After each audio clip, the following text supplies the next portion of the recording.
আপনার 4টি কথা কখনোই আপনার আত্মীয় স্বজনকে জানাবেন না। সবার সঙ্গে অবশ্যই আত্মীয়তার সম্পর্ক বজায় রাখবেন, তবে এটাও মনে রাখতে হবে সব আত্মীয় কিন্তু এক নয়। তাই এই 4টি কথা যদি আপনি আপনার আত্মীয়দের জানান তাহলে আপনি বিপদে পড়তে পারেন। 1 নম্বর, আপনার আর্থিক অবস্থার কথা। কখনোই আপনার আর্থিক অবস্থার কথা আপনার আত্মীয় স্বজনকে জানাবেন না।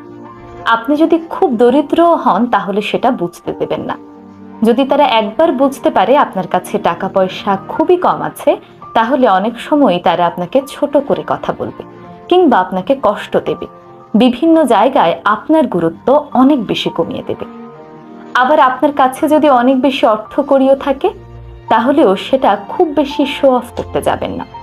অনেকে আছেন আপনার সমৃদ্ধ অবস্থা দেখে আপনাকে নিয়ে ঈর্ষা করতে পারে এবং সেই ঈর্ষা থেকে আপনার বিভিন্ন ধরনের ক্ষতিও তারা করতে পারে। 2 নম্বর, স্বামী স্ত্রীর পারিবারিক কথা। কখনোই আপনার এবং আপনার স্ত্রীর কিংবা আপনার এবং আপনার স্বামীর মধ্যকার গোপন তথ্য বাইরের কাউকে বলবেন না। অনেক সময় আমরা মন হালকা করার জন্য আত্মীয় স্বজনের কাছে পরিবারের বা স্বামীর কিংবা স্ত্রীর অনেক গোপন কথা বলে ফেলি। পরবর্তী সময়ে তারা আপনাকে এই তথ্যগুলো দিয়ে নানাভাবে খোঁচা দেবে। আপনার স্ত্রী তো ভালো না কিংবা আপনার স্বামী তো ওই কাজ করেছে, যে কথাগুলো পরবর্তীতে শুনলে আপনার নিজেরই খারাপ লাগবে। তাই নিজেদের গোপন কথা কখনোই আত্মীয় স্বজনের কাছে বলবেন না। নিজেদের ঝগড়া ঝামেলা যাই হোক না কেন তা নিজেরাই সলভ করে নেওয়ার চেষ্টা করবেন। 3 নম্বর, নিজের পরিকল্পনার কথা কখনোই আত্মীয় স্বজনকে বলবেন না।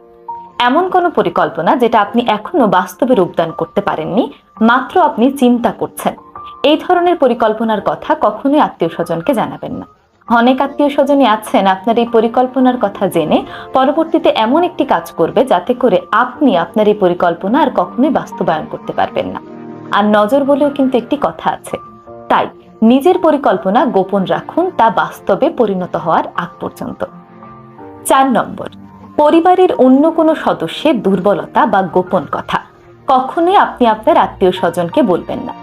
আজ হয়তো তাকে আপন ভেবে সেই দুর্বলতার কথা আপনি বলছেন, কিন্তু পরবর্তীতে এমন সময় আসতে পারে যখন আপনার পরিবারের সেই মানুষটির গোপন কথা আর তার মধ্যে সীমাবদ্ধ থাকবে না, বরং কয়েক বছর পর কিংবা কয়েকদিন পর আপনি দেখবেন মোটামুটি এলাকাবাসী সবাই সেই গোপন কথাটি জেনে গিয়েছে। তাই ভবিষ্যতে সমস্যায় পড়তে না চাইলে কিংবা সুন্দর আত্মীয়তার সম্পর্ক নষ্ট করতে না চাইলে আজকের বলা এই 4টি বিষয় আপনার আত্মীয় স্বজনকে বলা থেকে বিরত থাকুন। ধন্যবাদ।